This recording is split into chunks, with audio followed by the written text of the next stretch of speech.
May mga tao talaga na hindi natin makalimutan dahil naging parte ng ating buhay. Ikaw, may tao ka bang hinahanap na matagal mo nang gusto ulit makita?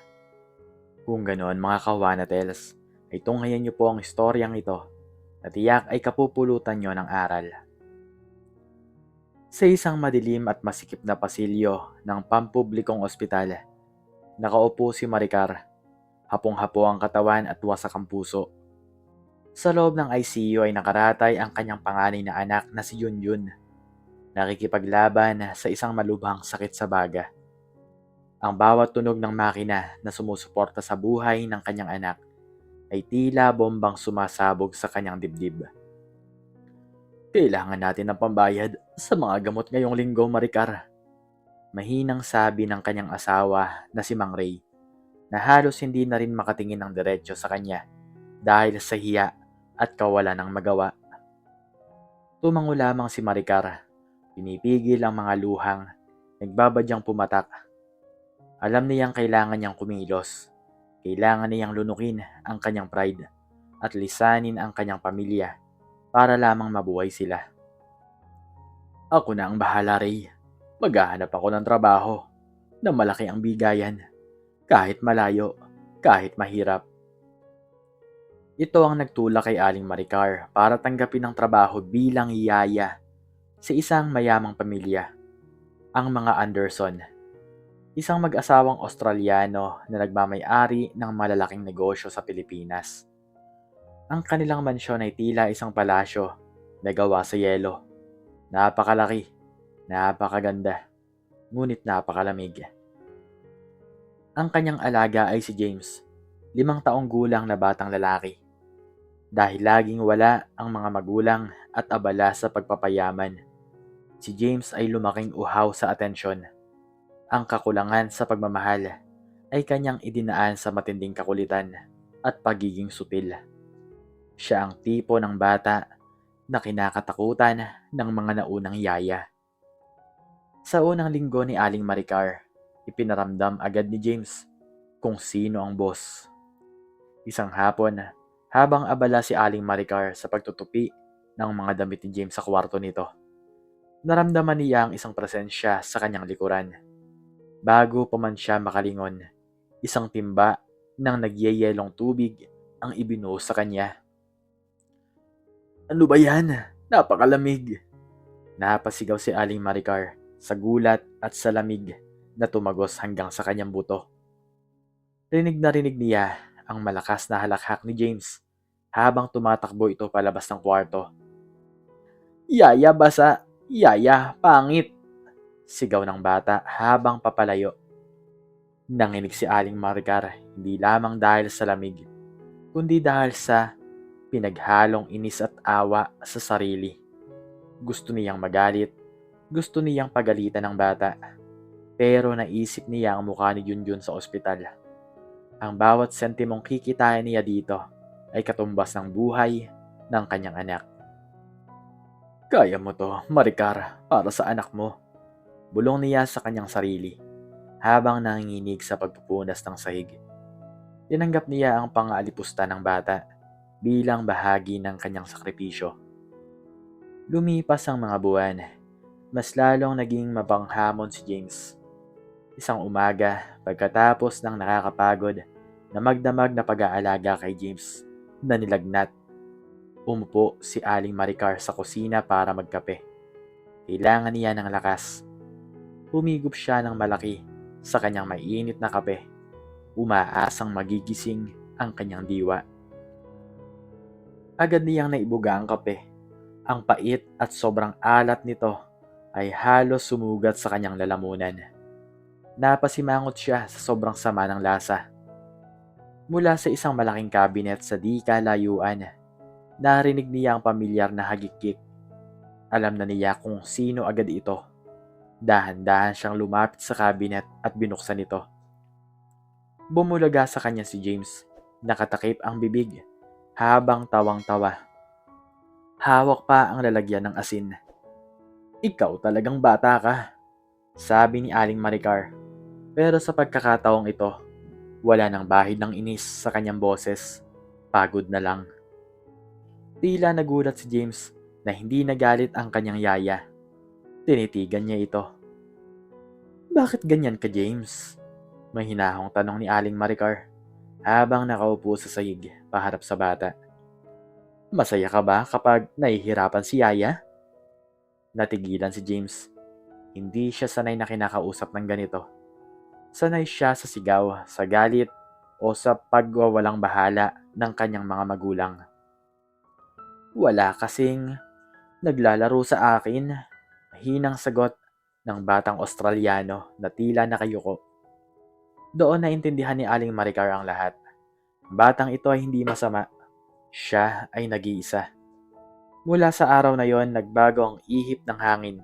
Sa halip na tratuhin lang bilang trabaho, ibinuhos ni Aling Maricar ang pagmamahal na hindi niya maibigay sa kanyang sariling mga anak kay James. Tinuruan niya itong magtagalog. Kinekwentuhan niya ito tungkol sa buhay sa probinsya. Tungkol sa kanyang mga anak na sina Junjun, Elena at Popoy. Nakikipaglaro siya kahit pagod na siya. Unti-unting lumalambot ang puso ng sutil na bata. Natuto itong rumespeto at magmahal. Si Aling Maricar ang naging sandalan niya, ang kanyang tunay na ina sa loob ng malamig na mansyon. Yaya, wag mo akong iiwan ha? Madalas sabihin ni James habang nakayakap kay Aling Maricar bago matulog. Hanggat kailangan mo ako, James, nandito lang si Yaya. Sagot naman ni Aling Maricar, bagamat may kirot sa kanyang puso dahil alam niyang hindi niya hawak ang panahon. Dumating ang araw na kinakatakutan ni Aling Maricar. Isang tawag mula kay Mang Ray ang gumuho sa kanyang mundo. Maricar, si Junjun. Umahagulgol na sabi ng kanyang asawa sa kabilang linya. Kailangan kanya, sabi ng doktor. Baka hindi na siya magtagal. Umuwi ka na, parang awa mo na. Halos mabitawan ni Aling Maricar ang telepono. Ang kanyang panganay, ang dahilan ng lahat ng kanyang sakripisyo, ay nasa bingit ng kamatayan habang siya ay nag-aalaga ng anak ng iba. Wala na siyang ibang pagpipilian. Sa harap ni na Mr. at Mrs. Anderson, habang tumutulo ang kanyang mga luha, nagpaalam siya. Ma'am, sir, I'm sorry. But, kailangan ko na pong umuwi. Ang anak ko po, naghihingalo na. Nanginginig na sabi niya. Naintindihan naman ng mag-asawa ang kanyang sitwasyon. Ngunit ang pinakamahirap na bahagi ay ang pagharap kay James. Nang makita ni James ang mga nakaimpake na gamit ni Aling Maricar, nagwala ito. No, Yaya. You said you wouldn't leave. Sinungaling ka. Sigaw ni James habang hinihila ang maleta ni Aling Maricar. Umiiyak ito ng malakas. Ang iyak ng isang batang pakiramdam ay itinatapong muli. Lumuhod si Aling Maricar at niyakap ng mahigpit ang bata. James, patawarin mo si Yaya. Kailangan lang talaga ako ng anak ko ngayon. May sakit siya. But I need you to. Paano ako?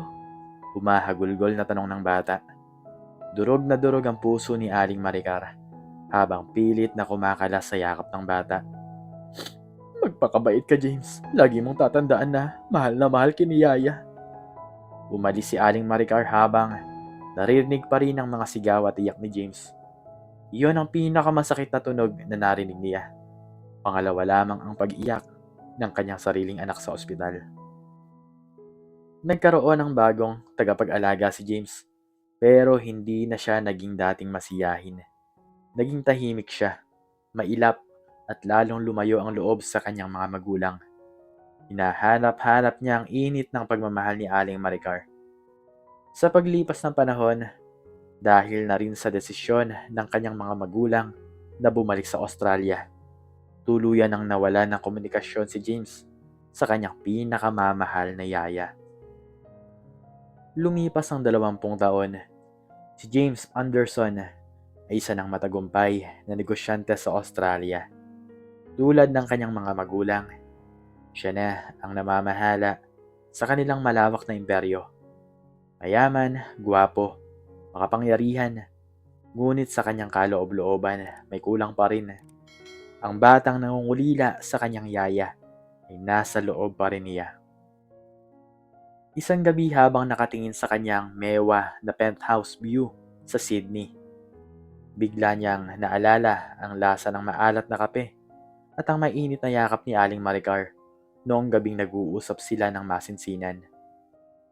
Kailangan ko siyang mahanap, bulong ni James sa sarili. Kailangan kong malaman kung ayos lang siya.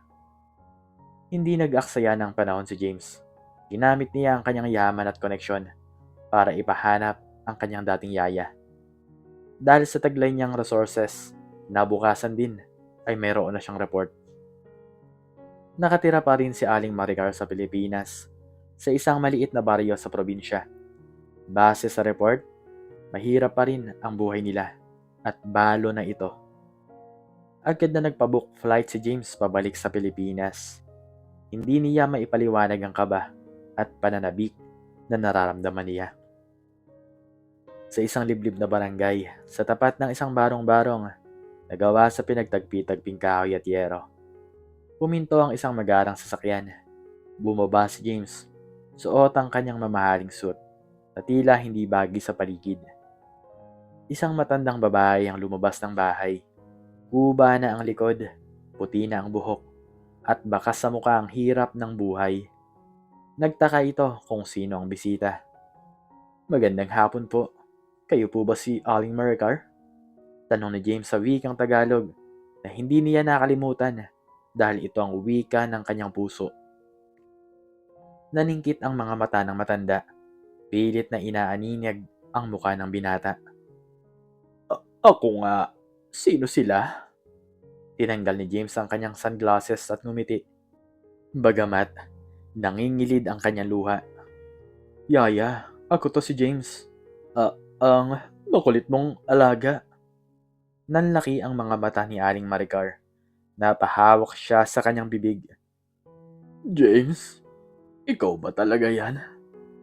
Diyos ko. Lumapit si James at niyakap ng mahigpit ang matanda. Naramdaman niya ang payat nitong katawan at ang pamilyar na amoy na matagal niyang hinanap. Umiyak si Aling Maricar sa balikat ng binata na dati ay karga-karga lang niya. Akala ko hindi na kita makikita, yaya. Emosyonal na sabi ni James. Ang laki-laki mo na anak. Ang gwapo mo. Umahagulgol na sabi ni Aling Maricar habang hinahaplos ang mukha ni James. Patawarin mo ako noong iniwan kita. Naintindihan ko ngayon, yaya. Wala kang dapat ihingi ng tawad. Sagot ni James. Pumasok sila sa maliit na bahay. Doon nakilala ni James ang iba pang mga anak ni Aling Maricar. Si Elena at Popoy. Nalaman niya na si Mang Ray ay pumanaw na 5 taon na ang nakakaraan dahil sa sakit. At si Junjun ang dahilan ng pag-alis niya noon ay buhay pa ngunit baldado at nangangailangan pa rin ng gamutan. Nadurog ang puso ni James sa nakitang kalagayan ng kanyang pangalawang ina. Yaya, nandito na ako.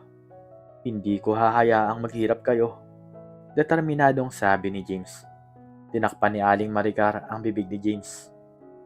Anak, ang makita ka lang na maayos at matagumpay. Sapat na sa akin. Ang malaman na hindi mo ako nakalimutan. Yun ang pinakamagandang regalo. Pero hindi pumayag si James. Ipinagamot niya si Junjun sa pinakamaganda at pinakamahal na ospital sa Maynila. Pagkalipas ng 1 taon na masinsinang gamutan na therapy, himalang nakalakad muli si Junjun at gumaling sa kanyang matagal ng karamdaman.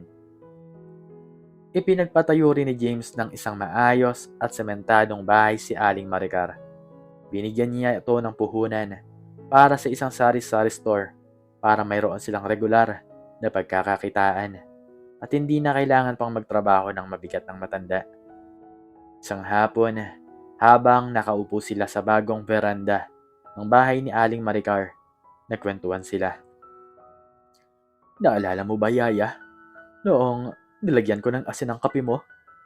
Natatawang tanong ni James. Tumawa ng malakas si Aling Maricar.